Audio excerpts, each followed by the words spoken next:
Sharon, we're ready when you are. Perfect. Sharon Luce for the record, acting chief and acting administrator for the Division of Emergency Management. I will call to order the Nevada Resilience Advisory Committee. It's 1:00 p.m. on Tuesday, October 22nd. Lauren, please call the roll. Brett Thompson, Present. Billy Samuels, Present. Andy Ancho, Present. Jason Andrus, Present. Roy Anderson, sorry. Roy Anderson,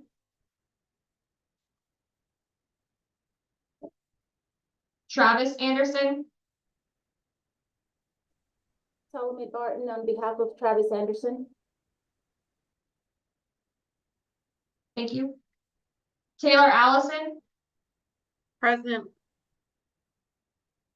John Backadall, Present.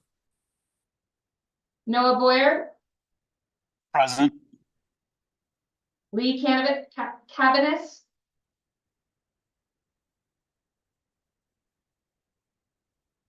Lee Cabanis,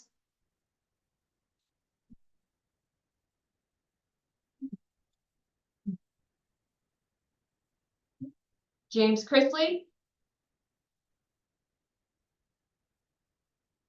Diana Clarkson, Present. Joe Colacurcio,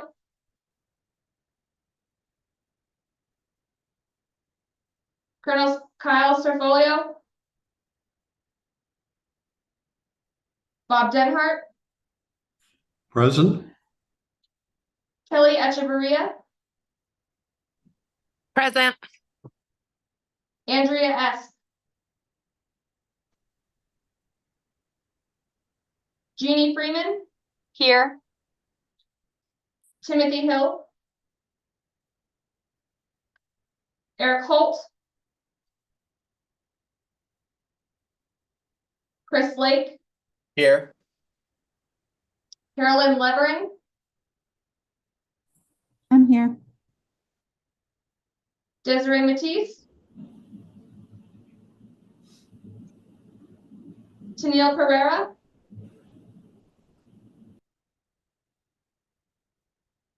Matthew Peterson, Ken Keener,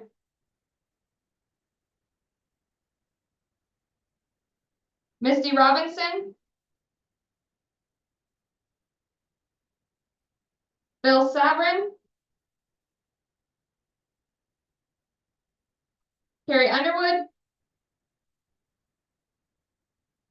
DT Allen,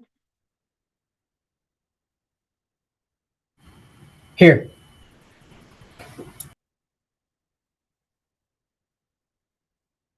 Bunny Bishop, Present.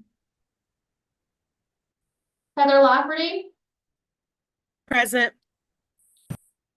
Melissa Friend, Present. Selby Marks, Here. Kimberly Palma Ortega, Present.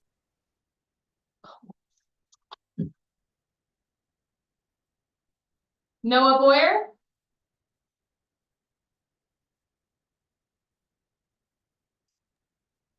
Present. Lee Cabanis.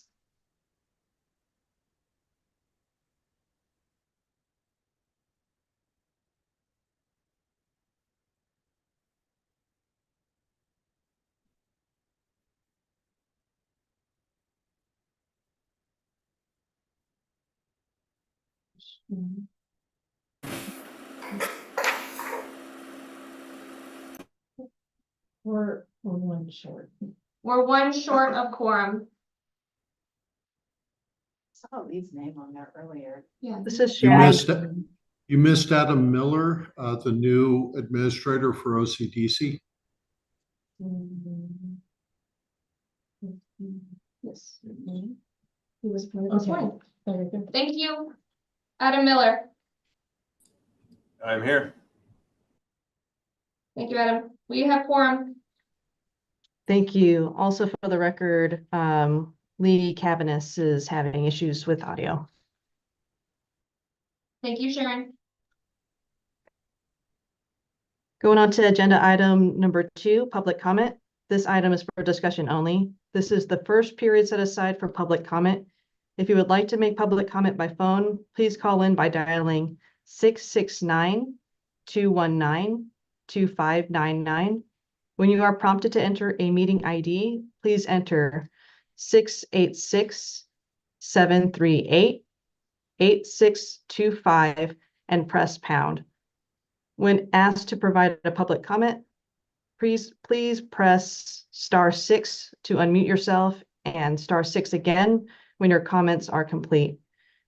In order to give people time to call in, we're going to start with members on Zoom platform. Does anyone on Zoom have a public comment?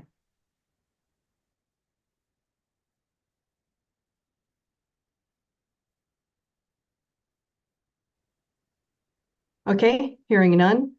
Let's move to the phone. If there is anyone on the phone that would like to make a public comment, please press *6 to unmute yourself and make your public comment.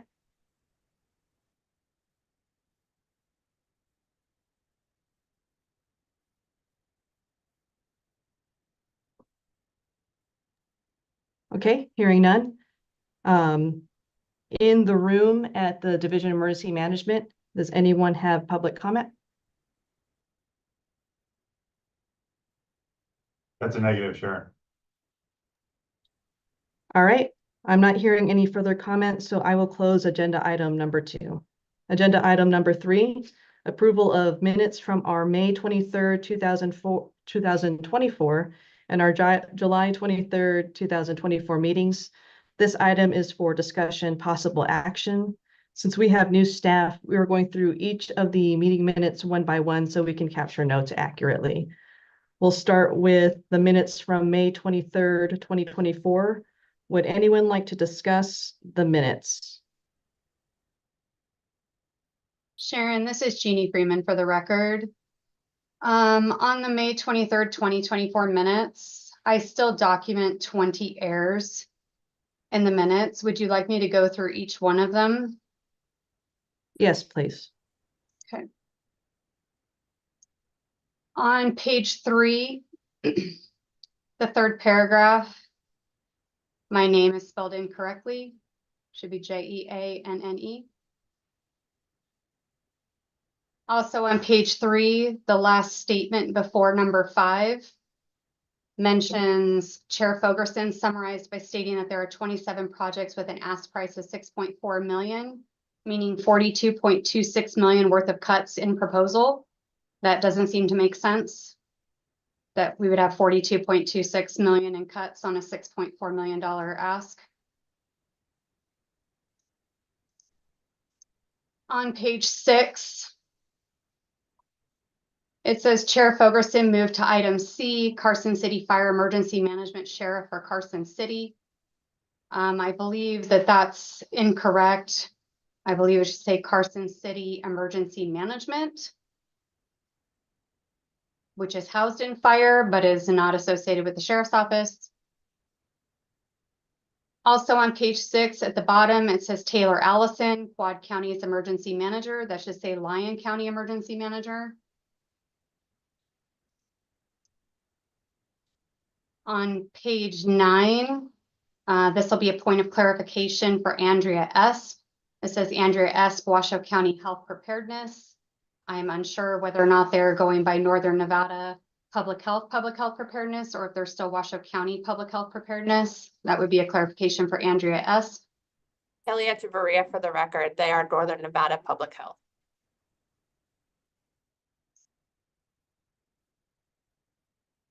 On page 11, in the middle of the page, it says Ms. Freeman asked whether it was possible to collaborate with East Clack Fire. I believe that's supposed to say East Fork Fire and Tahoe Douglas Fire.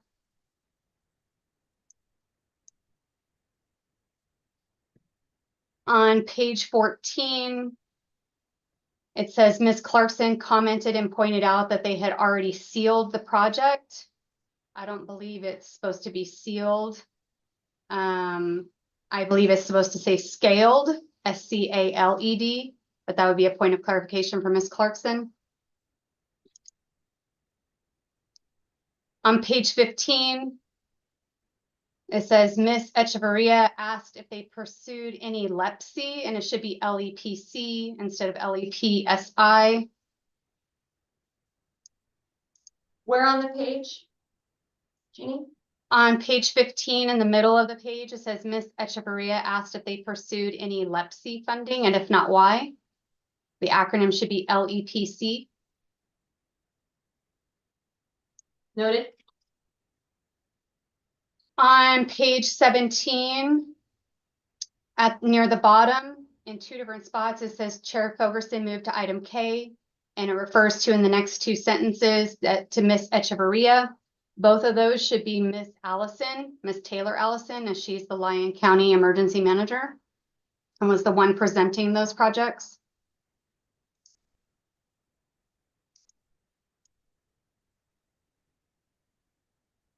Just formatting issues on a couple of pages. There's giant gaps of white space and so forth. And another point is that the roll calls and the documentation of the roll calls seem to be out of place, with one of them being posted at the very end of the minutes.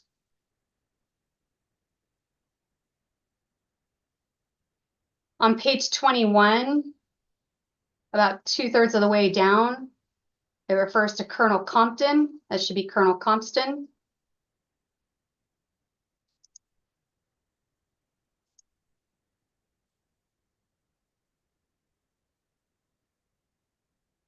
On page 28, near the bottom, it says Chair Fogerson moved to item U, statewide Washoe County. I believe that is supposed to be statewide COOP, COOP, Washoe County.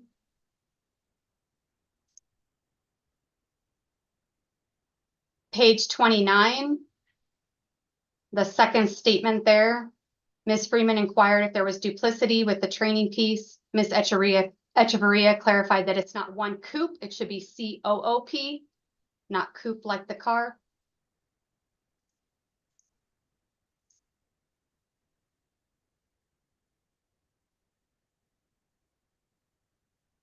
On page 32, near the top, says Ms. Freeman inquired why their vehicle was and if there was a need for another vehicle that could be utilized to deploy the gate. It seems to be that there's some missing words in that statement. I wouldn't have asked why their vehicle was.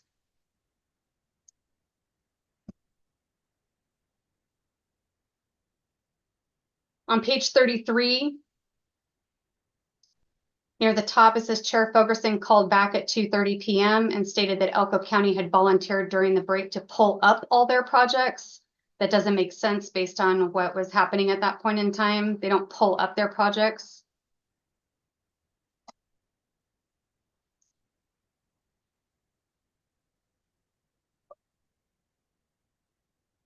On page 34, the third roll call is listed at the bottom of that page. We did not do a roll call at that point in time, so that roll call needs to be moved elsewhere within the document.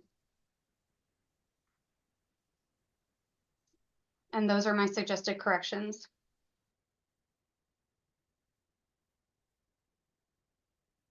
Thank you, Ms. Freeman. Kelly Echevarria, so you have your hand up. Kelly Echevarria for the record. I believe on page 29 as well, it states Joel Ossoretti from the Washoe County Sheriff's Office CERT team. It should be Joe Alasirgue, and it's spelled incorrectly. Moving on that entire page. That's it. Thank you. Thank you. So going back to this document, looks like we have a number of edits that are needed for these meeting minutes that we'll need to resolve first. So starting on page number 3, I have documented Ms. Freeman's name needs to be spelled correctly.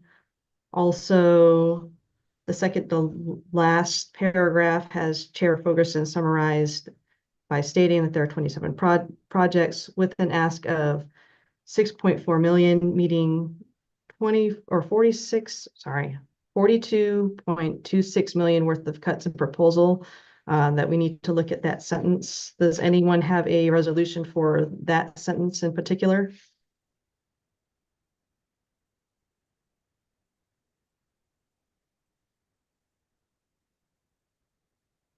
Not hearing any, so we'll need to go back and look at our notes and see what we can do with that. Going on to page number 6, we have near the top of the page, Carson City Fire Emergency Management Sheriff should be changed to Carson City Carson City Emergency Management, which is within the fire department. At the bottom, Taylor Allison, Lyon County Emergency Manager.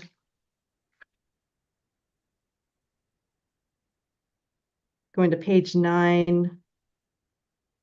Kelly, you mentioned for Washoe County Health Preparedness, that's noted here, should be Northern Nevada Public Health. Page 11. We have a reference to East Clack Fire, that should be East Fork Fire.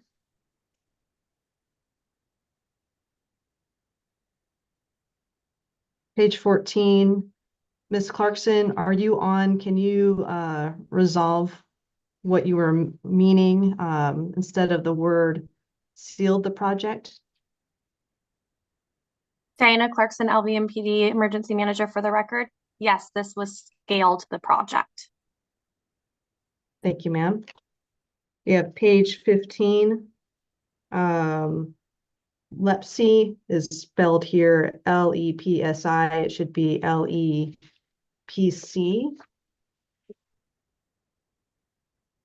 And then the roll call is out of place. So we didn't move that to where the roll call was taken within the timeline of this meeting. There's a lot of white space that we need to go back and clean up for the formatting. And that looks like the white space starts on page 17. And there's quite a few between page 17, 18, 19, 20, 21, 22, 23.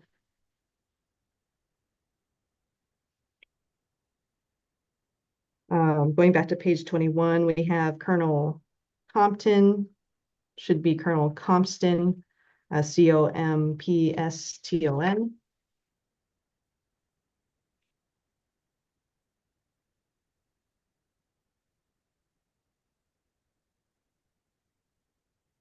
Seeing more white space on page 27. Page 28, we have near the bottom, statewide, Washoe County, suggestion that there should be COOP in between statewide and Washoe County. Does anyone have a resolution or can recall what was said there? Sorry, Sharon, where is that again? Page 28, near the bottom, second to last paragraph. Item U.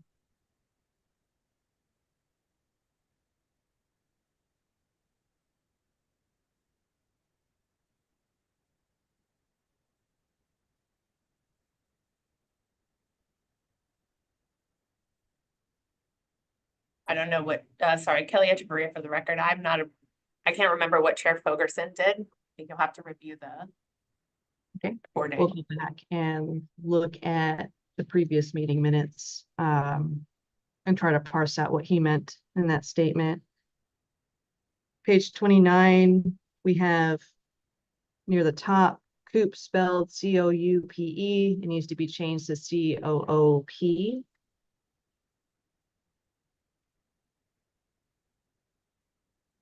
more white space on page 31. On page 32, Ms. Freeman, were the statement, the second statement from the top says Ms. Freeman inquired, you stated that why did not make sense. Is there a different way that you can recall that statement might have been phrased? Jeannie Freeman for the No, record. Go ahead, Noah, sorry. yeah, no Boyer for the record. So this was my project. And I don't know the exact verbiage. I know that Jeannie asked about the vehicle being essentially sole use and why we were asking for another vehicle, because my other project that I presented was for a vehicle. So that's what she was asking, is why we needed the secondary vehicle, and it actually continues on in the next paragraph where it says it should be clarified that the Okay. vehicle would be used threefold to implement the mobile detection system. And that's why Jeannie asked about the size of the vehicle, because the weight of the gate, we needed a bigger truck to tow it. Okay. So we have another correction and some context for the vehicle on page 32. That was in here referenced by Ms. Freeman. Thank you, Mr. Boyer, for the additional clarification and that correction on the word classified needing to be changed to clarified. We'll go to page 30. Really quick, while we're Okay. on page 32, Noah Boyer for the record, third paragraph down, it says determines the type of hit deployed. It should be kit, KIT. Can you repeat where that is? So page 32, it'll be the fourth paragraph down. Sorry. John, they acquired about the storage device for sticking materials into fire mitigation. Mr. Boyer clarified that the particle size of the isotope determines the type of kit deployed, KIT. Okay, so instead of hit on page 32, it should be kit deployed. Thank you. Yep.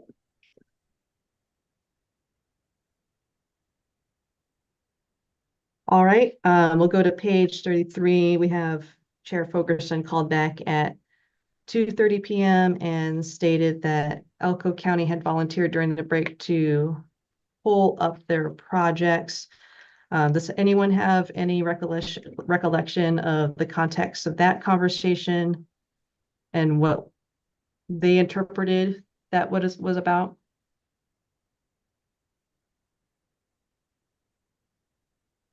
Hearing none, we'll go back. Sharon, what page are you on? 33. Hold on, please. Thank you. It's the second paragraph from the top.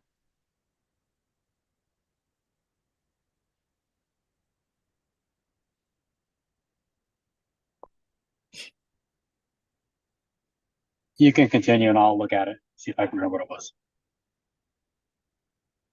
Okay. And then moving on, page 34, just that the roll call is out of place. So what we'll do at this point, we won't be able to take action on it. There's numerous edits that need to be made to these meeting minutes. So we will table this and we will edit it. We'll have to listen to the previous meeting and make sure that we have all of this clarified and updated, and we'll bring this back at the next NRAC for review. Sharon, this is Billy Samuels. On that page here, when it says pull up all their projects, if you can check to see if Elko County had any projects, they might have pulled their projects from the SHSP side. Got it. We'll note that and we'll review these meeting minutes, make updates and edits, and we'll bring back these meeting minutes at the next meeting. Sharon, Jeannie Freeman for the record. There's one other correction, I'm sorry. All the content that's on page 22 is duplicated on page 23. Thank you, Ms. Freeman. We'll note that and eliminate the duplication on our edit and review.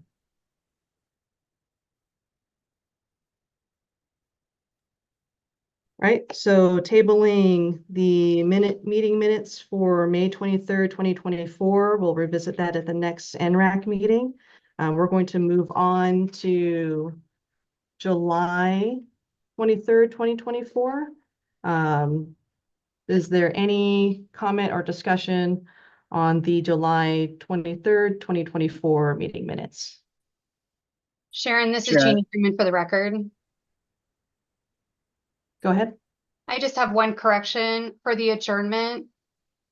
I am not the public health preparedness manager, and I don't want to take that away from somebody else who is. So if it's just Jeannie Freeman with Carson City Health and Human Services, as I'm listed on the agenda roll call, that would be best.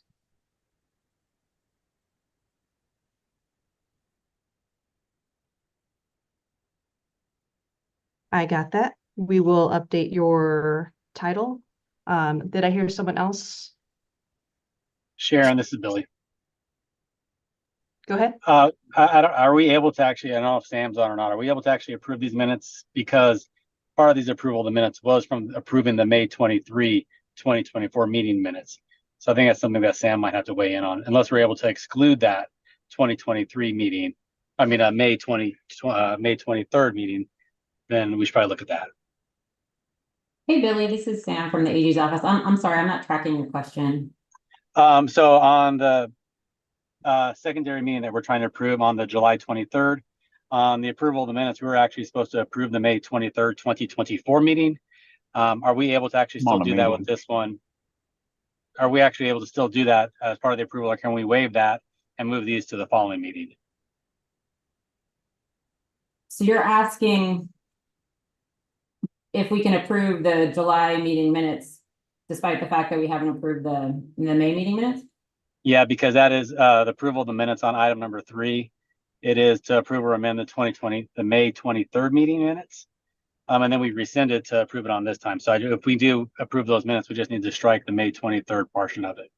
Oh, I think the plan was to take them each individually. So if I'm understanding you correctly, I think we can wait on the May meeting minutes, but we can approve the July meeting minutes if everybody's comfortable with what they say.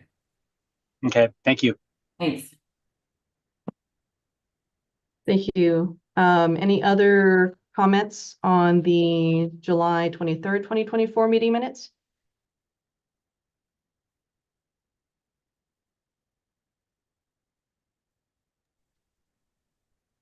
Okay, I am noting the one correction to Jeannie Freeman's title on page 5. With that said, does anyone want to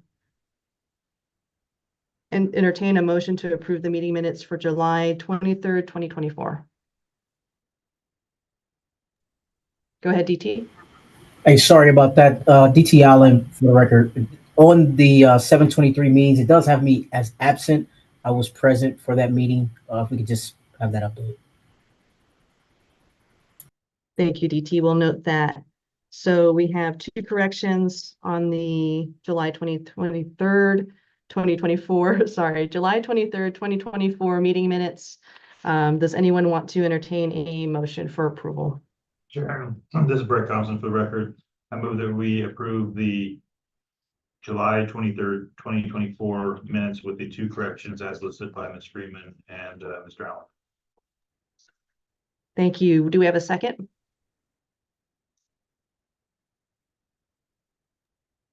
Jeannie Freeman for the record, I'll second. Thank you. We'll take a vote. All in favor of approving the meeting minutes for July 23rd, 2024, please say aye. Aye. Aye. Aye. Any opposed, say nay.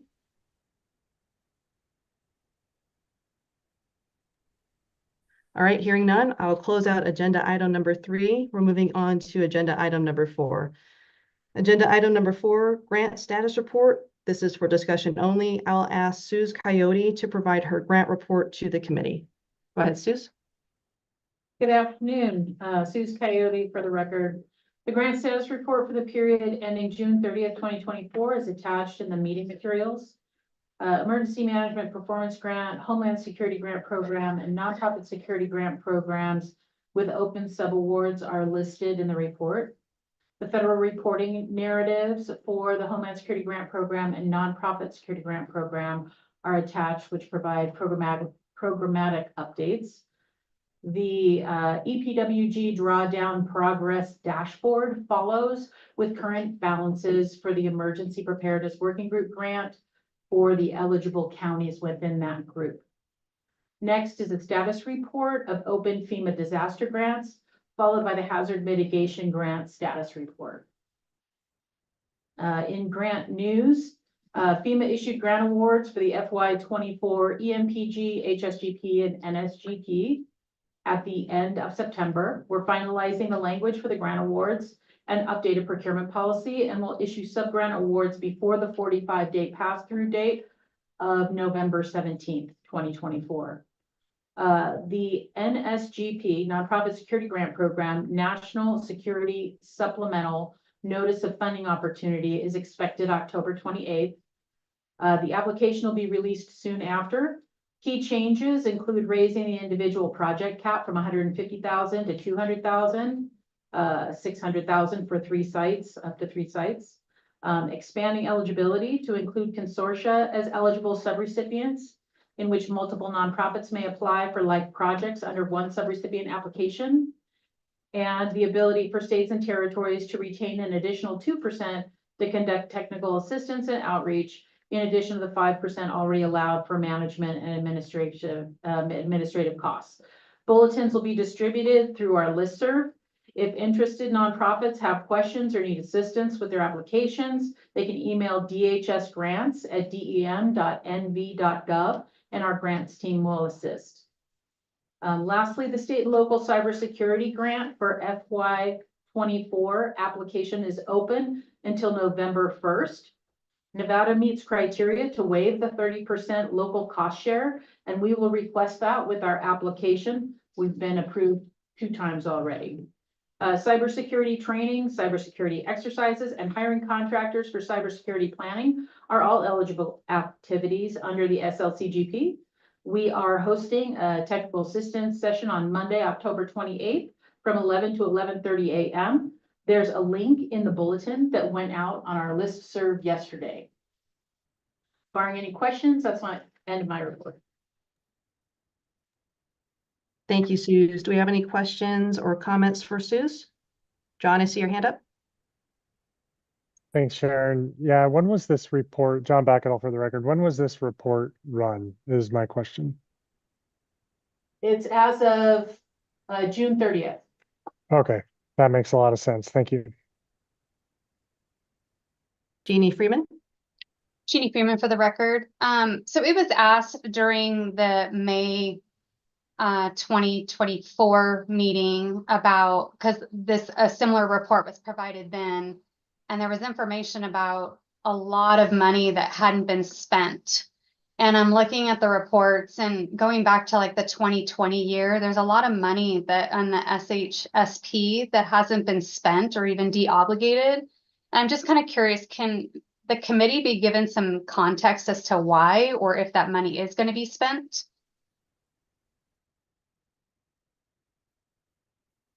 So that's the quarter before the end of that period of performance.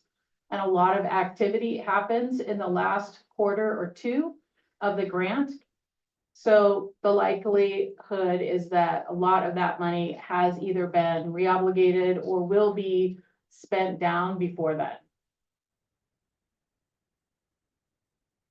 And I'm sorry, who was speaking with that? Was that Sorry, Suze? Suze Coyote for the record. Okay, sorry, Suze. It's hard for me to, well, first I'm getting older, so it's harder for me to see all of you at that small table in one little screen. Yeah. So am I to understand then that with a lot of the money sitting with DEM out of 2020, that money is being spent in the last 2 quarters of the grant period? Most likely, yes. Okay, thank you.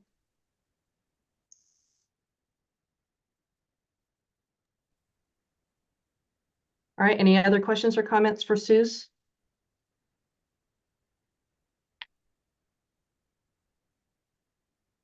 Okay, hearing none. I'll close out agenda item number 4 and move on to agenda item number 5. Agenda item number 5, event planning efforts. This item is for discussion only. I'll hand it over to Vice Chair Billy Samuels and DEM's Melissa Friend to discuss the development of incident support plans for some of the state's upcoming major events. Good afternoon. This is Billy Samuels. I'll start real quick and then they can piggyback on the election component. Obviously, with elections coming up, the Multi-Agency Coordination Center, we will not be activated. We will be monitoring. LVMPD will have their FOC set up. Manager Clark can speak upon that. This was at a request out of our registrar's office and our city clerks. They're all handling their own jurisdictions. We will be monitoring to effect that should something happen, we will be activating it. We also have already started a policy group with all the regions and the emergency managers throughout our valley. So should something occur that evening, we will have the ability for a quick push messaging and to jump on a quick call if we have to. New Year's Eve is going to be our same process that we have every year. We do have PBR coming up October 18th to 20th, Las Vegas Marathon November 3rd. Fan experience going through the Boulevard during F1. That's the 21st to the 22nd. That's only about 25,000 people per day, so it's a pretty small one. We have the Neon Downtown Concert Series, which is occurring down in the city of Las Vegas. And Carolyn Levering's on, so if she wants to speak upon that, she can. But we all have been planning for all that's occurring. The EWalk, that's the event week operations center that they have for LVGP themselves. That is going to be Monday through Sunday on the week of November 18th. They'll be 24 hours a day staffed. The multi-agency coordination will run the 21st and 22nd from 1400 to 0200. And then again on the 23rd for 1600 to 0400.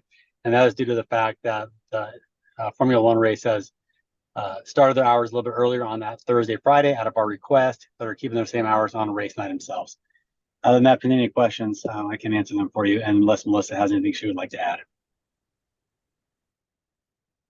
Melissa Fenton, for the record, the Nevada Operations Center has maintained the stature of a multi-event support plan that we'll be using as our guide to help support local jurisdictions and state as well throughout all of the events that Chief Samuels was mentioning, as well as the Nevada Day Parade this weekend.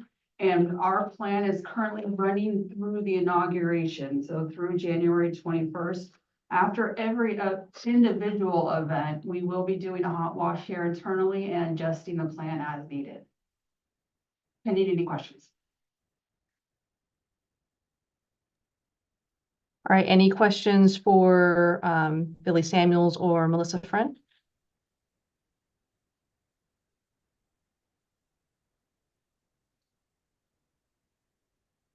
Hearing none, I will close out agenda item number 5 and move on to agenda item number 6. Agenda item number 6 is Davis Fire Preliminary Executive Summary. This item is for discussion only. Along with your meeting materials, you received the Nevada Division of Forestry's lessons learned.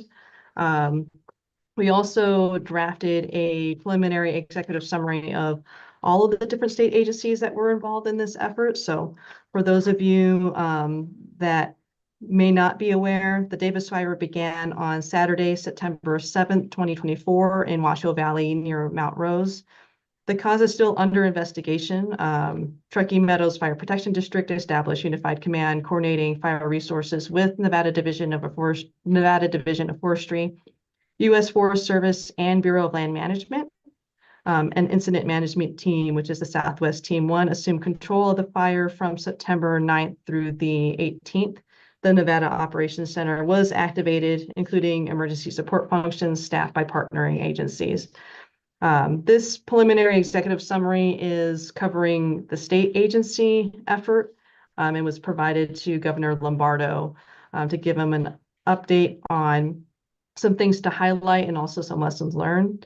As far as state agency highlights, NDF had direct fire suppression. They employed Nevada and California agreement for a CAL FIRE, Cal OES engine or engines, fire tankers, and the first ever night flying helicopter suppression in Nevada. We also had 2 additional Super Scooper aircraft employed. The Nevada Division of Emergency Management conducted policy group coordination. We supported wraparound services with shelters, volunteers. We coordinated with Clark County for engine strike teams. We coordinated the Joint Information Center for messaging. We provided a liaison to Washoe County Emergency Management. And we had our operations running in a virtual hybrid situation or setting for the Nevada Operations Center. For the Department of Public Safety, they assisted with road closures, evacuation, area security, and support of Washoe County Sheriff and traffic management. For the Nevada Department of Transportation, they supported road closures and evacuation area support, traffic management, and power generation. The Nevada Department of Agriculture supported animal shelters and transportation coordination. Nevada National Guard supplied helicopter and hand fire crew suppression and evacuation security. And then our Department of Health and Human Services, particularly the Division of Public and Behavioral Health, had shelter support.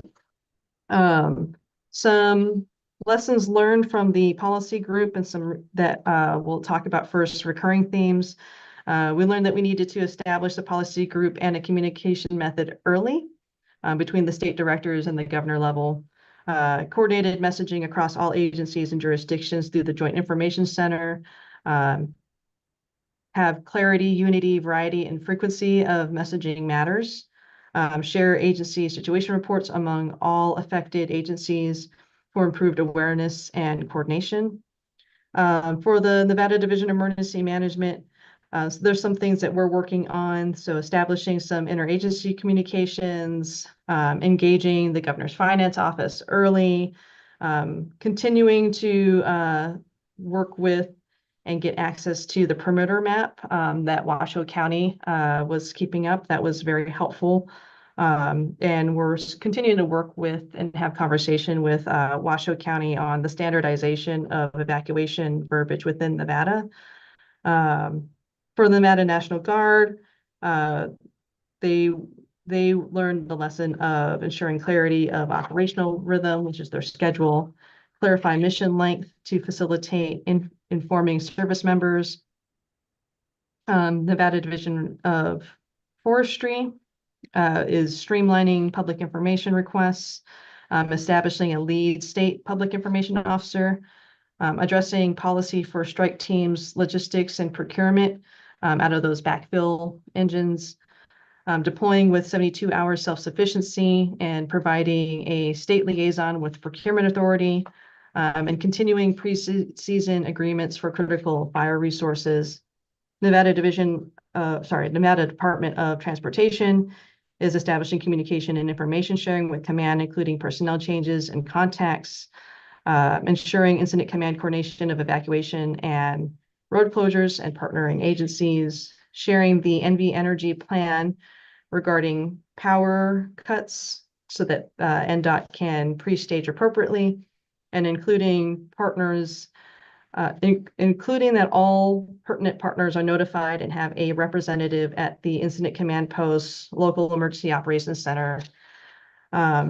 Department of Public and Behavioral Health is creating a policy group contact sheet and guidance to utilize outside response, ensuring knowledge, common understanding, expectation, responsibilities, and establishing a public information officer work group to foster familiarity with contacts, responsibilities, and smooth transition to the Joint Information Center activities. So those are some of the lessons learned that we will be working with the state agencies on to improve our operational effectiveness. We also had a after action meeting with our Nevada Operations Center staff, including all of our emergency support functions and recovery support functions on October the 10th, 2024. And we'll be completing a full after action report and improvement plan to provide to the governor by December the 12th, 2024. And as I stated on your agenda, we had attachments for the Nevada Division of Forestry lessons learned that goes beyond what I just discussed. Are there any questions or comments for me?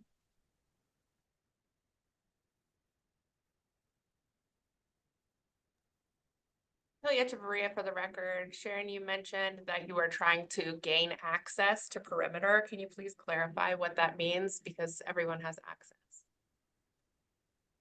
To clarify, it wasn't we were trying to gain access. We appreciated the access to perimeter. It was a useful tool.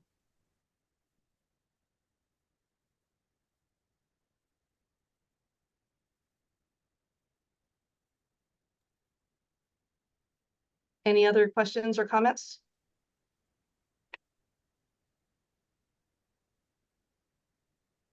Okay, hearing none. I'll close out agenda item number 6 and move on to agenda item number 7. Agenda item number 7 is emergency plans. This item is for discussion only. I will ask DEM Sherry Grennan to provide an update on the various plans required by statute. Sherry, go ahead. Good afternoon, Sherry Grennan, Nevada Division of Emergency Management Planning Program. For the record, I'm raising my hand if you can see me, as we are small on the screen for you. Today's presentation is about the Industry Plan Submission Program, also known as statutory deadlines, statutory plans, but this is the name we will be moving forward with. An overview for those of you who are new to the committee or perhaps do not recall everything from last year's report by Ms. Hall. The Industry Plan Submission Program contains plans for schools, resort casinos, utilities, and jurisdictions. We are the state repository and hold those per Nevada revised statute. For schools, it is going to be the county school districts plans that we receive, not each individual public school, as well as public charter schools. That's going to be those that are overseen by the State Public Charter School Authority and county-sponsored charter schools, and then all private schools are required to submit.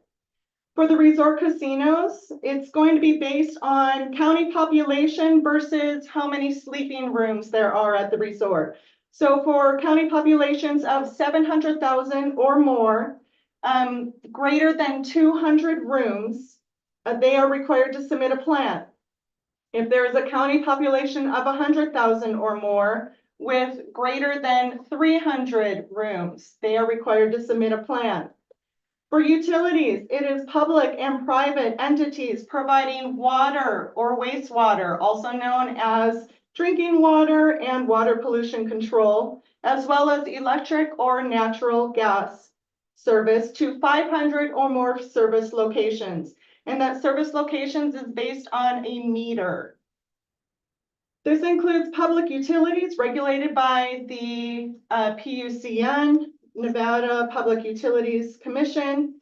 It includes governmental utilities, rural electric co-ops, community water systems that are subject to federal requirements of a risk and resiliency assessment under Federal Code 42 USC. And then the jurisdictions, the counties and multiple cities that are considered political subdivisions under NRS 239C.270. So included in that program, the division does provide a guide for each of those that can be found on our website at dem.nv.gov under the Emergency Management tab and the Emergency Response Plans link. That's it for the overview. Moving into the program with deadline states. On the next slide, you will see that the corroborating NRS is listed for you. School plan submissions, a little bit different. It used to be in July. That was changed in the last legislation and is due on August 15th. A report to the Superintendent of Public Instruction does go out by November 15th annually. And we are also required to do an audit or review of school plans with a random audit and so we do 20% of the plans annually and do that on a 5-year cycle. We are currently in year 3 of 5 for that cycle. And then we do provide a legislative report January 1st annually, based on those school plan reviews. Currently, resort hotels are being submitted and are due by November 1st. Utilities, they'll be due at the end of the year along with jurisdictions, and we will provide the PUCN governing bodies of those utilities, and then also the governor does get a report due by February 15th. The jurisdictions get a notice goes out to the governing bodies by February 15th. We do, as a courtesy, normally CC the governor on all of these reports. There are special requirements for schools and utilities, along with the review plan of the schools. We have the utilities requiring a compilation list meeting. And so every year by June 30th, the PUCN, NDEP, and the Governor's Office of Energy do come together and provide a list to us of required utilities. And then we do send out an annual notification. It is a courtesy, not required by NRS, but just a courtesy letter to all of those listed through all of the industry plans. We try to do it at 90 days. To be transparent, the utilities and jurisdictions will go out by 60 days at the end of this month, as there's some revisions that need to be done to that notification letter for utilities based on that compilation meeting. That's the end of the deadlines information, and then going into the reports. So currently, school plans, I've provided two different data analysis pieces of information. So the ones that met that August 15th deadline, that's what's going to go into the report that is drafted currently for the superintendent. And so that is going to be the top line with 94% compliance with the school, county school districts, public charter schools at 76% compliance, private schools at 82%, and then the total plans received 82% compliance overall. Nevada Department of Education, they do an incredible job trying to call the schools. Even after the deadline, they're still working on having schools get the plans in, because the important thing is that the plans are in. So Superintendent Ebert will have certified letters sent out by the end of next week for schools that are not in compliance.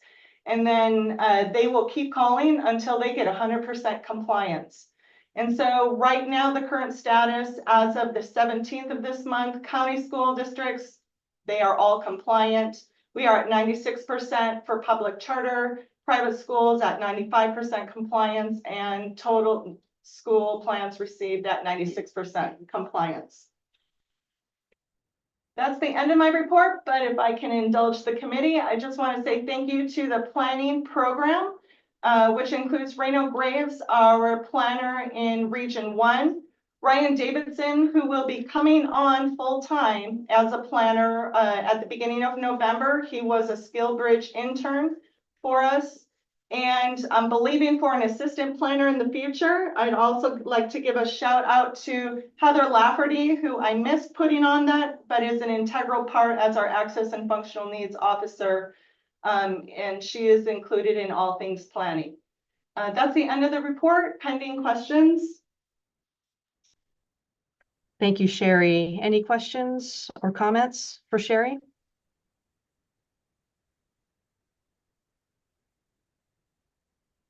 All right, hearing none. I appreciate the work and effort into that. Thank you so much. And the energy. Moving on to agenda item number 8.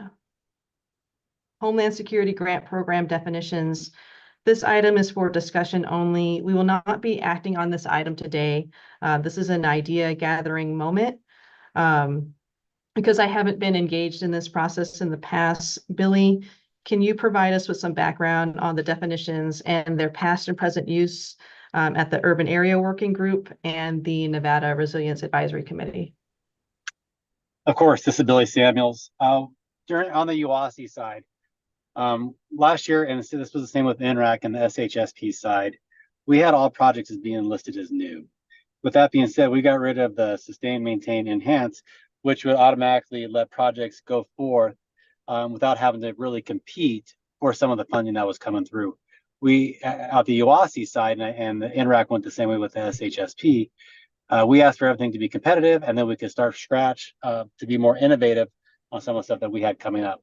With that being said, our next year, so in April, the UASI and NRAC is going to have to determine what kind of definitions we're going to want to use, whether it's going to be sustain or maintain for the new ones coming through.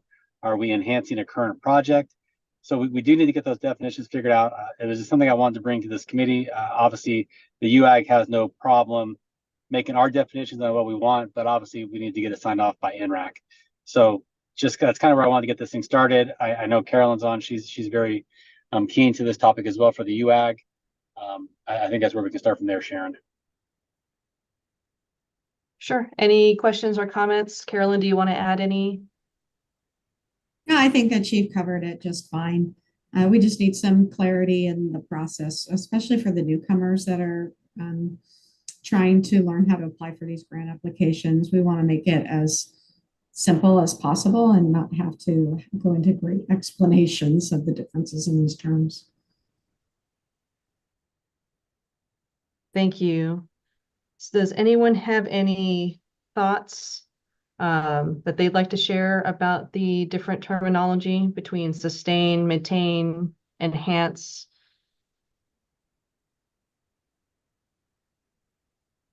Jeannie Freeman for the record. Is it possible to bring a starting point of definitions associated with these to the next NRAC meeting, and then it can be something that's worked on or that the committee can give insight into? I think that that's probably a good place to start. This is Billy Samuels. We can easily put that on our agenda for our next UAG meeting. We will come up with a definition on what we think makes sense, and then we can present it to this group, if that's good with this committee.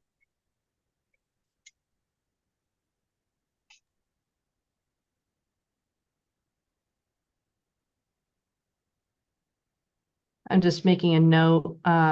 So Billy, we have a thought to draft definitions and bring them to the next meeting. I see John, you have your hand up. John Backdahl. Thank you, John Backdahl for the record. I agree with Jeannie's comment, but then want to add to that we use that terminology moving forward, that we sustain and maintain the same terminology, as well as using that terminology in whatever process you guys decide. But consistency across the board moving forward, so everybody understands it and uses the same terminology, and not every 5 years, let's reset, or, hey, we got another grant cycle, let's do this one different than that one. Doing just that and actually sustaining and maintaining our terminology and using it as well. Thank you, John. And just a point of clarification, when we say to be consistent, I'm going to assume that also means to be consistent with the urban area working group. So between that body and this body, we're using the same terminology and it's consistent without regard to which body is doing the voting and ranking. John Backdahl for the record, exactly. Not just amongst the working group and the state SHSP, but also all the grant streams, all the processes that DEM manages and sub-grants out. Got it. So going beyond the HSGP programs, the Homeland Security grant programs, and any other grant programs that are administered by the division.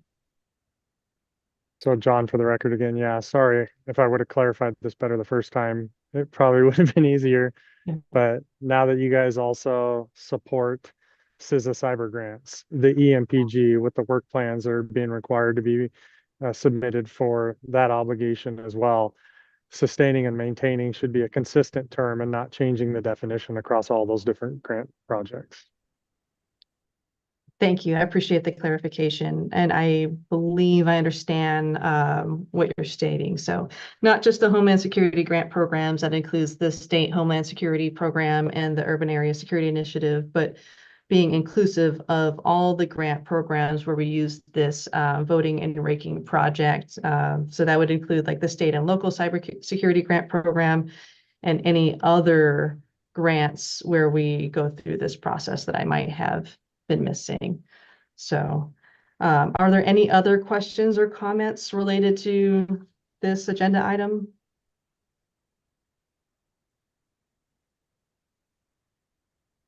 All right, I'm hearing none. So we'll work on some definitions before the next meeting.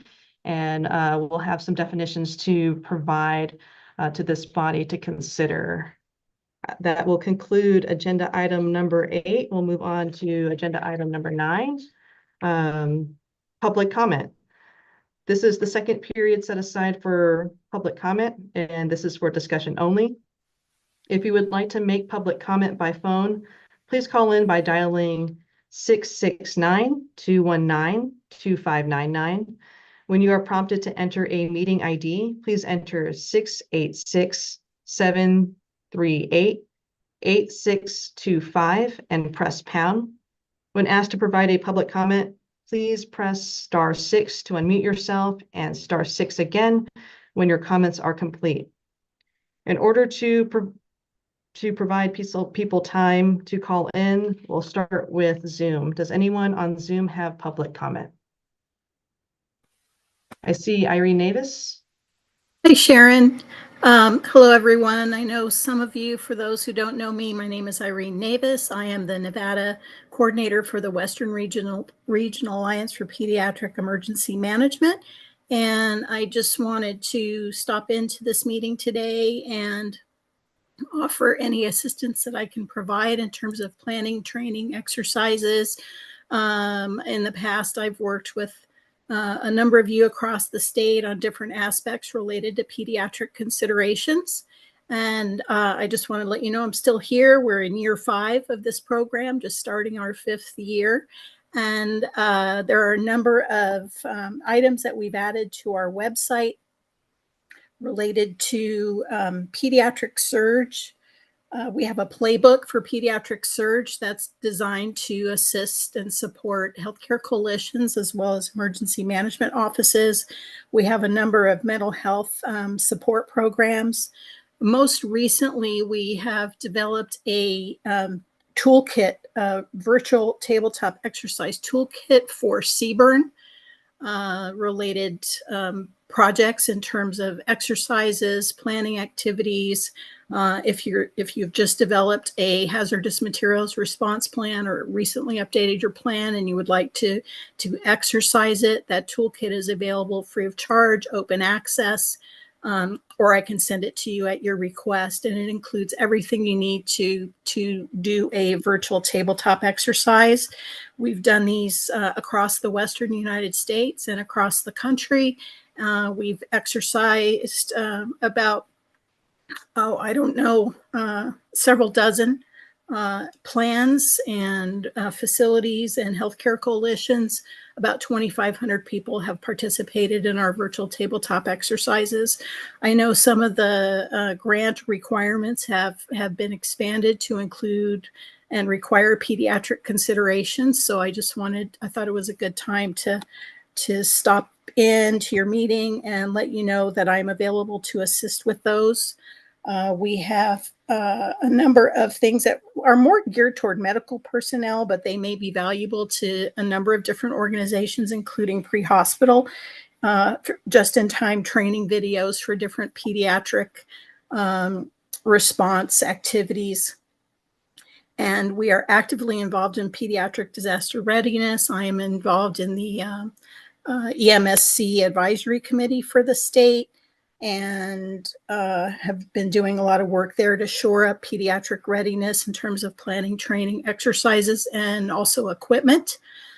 So if you need any support in that regard, I'm happy to assist. So I don't want to take up too much of your time. I just wanted to provide that quick update. If you need me to come back and do a more detailed update on what RAPM is up to, happy to do that in the future as well. Thank you, Sharon. Thank you, Irene. We have Kelly Echeverria. You have your hand up? Yeah, Kelly Echeverria for the record. I'd like to request that attachments for the meeting be sent out a minimum of a few days prior to the meeting. I believe we all received them today, hours before the meeting, and so that doesn't give anyone enough time to thoroughly go through any of the documents. I know that, you know, open meeting law requires at least the agenda is posted 3 working days prior to a meeting. So I think that that would be a great standard to set, at least 3 days prior to a meeting, sending us all the attachments. I'd like also to ask if you're presenting a state on an incident that occurred in a local jurisdiction, which they're all local, that maybe it might be beneficial to talk with the jurisdiction about it prior to presenting. A heads up would be great. And then I just also asked that the minutes be read and edited by a human prior to submission to the group. It seems like those May minutes just keep coming back, and I'm not sure that anyone has read them since the last meeting. So I just wanted to formally request that. Thank you. Thank you, Kelly. I appreciate the feedback, and definitely some things that we can work on and improve on our end. I see Jeannie Freeman, you have your hand up? Yeah, Jeannie Freeman for the record. I'm familiar with these meetings being recorded. At the top of our screen, it says the meeting's being recorded and its content is being sent to a third party. I am curious who the third party is or what the third party is. I'm sure if it's YouTube or if it's some other outlet. If it is something that's associated with AI, that may be a situation where my own IT department may not be comfortable with that based on a variety of different dynamics that we're having associated with security and so forth. So I think it would be important for us as committee members to know where or what the third party is that the content is being sent to.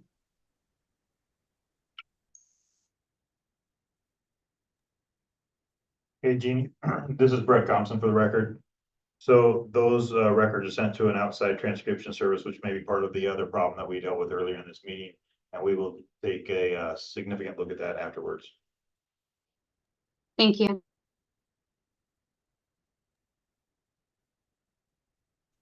Thank you for the comment. We'll go to the phone. Does anyone on the phone have public comment? Please remember to press *6 to unmute yourself.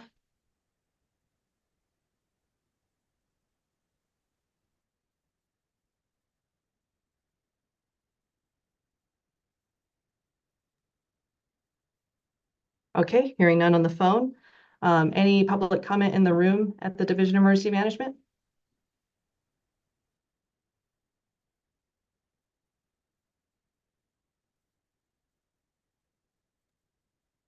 Okay, I'm not hearing any further public comment, so I will close agenda item number 9. Agenda item number 10, adjournment. This item is for discussion, possible action. I will accept a motion to adjourn. Bob Denhart, so move. We have a first from Bob Demhart. A second? Salome Barton, second. Salome Barton for a second. Any further discussion?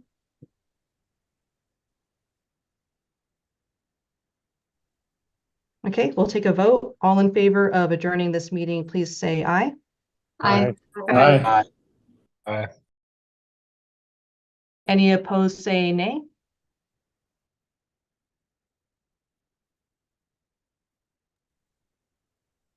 Motion passes unanimously. This meeting has now ended. Thank you.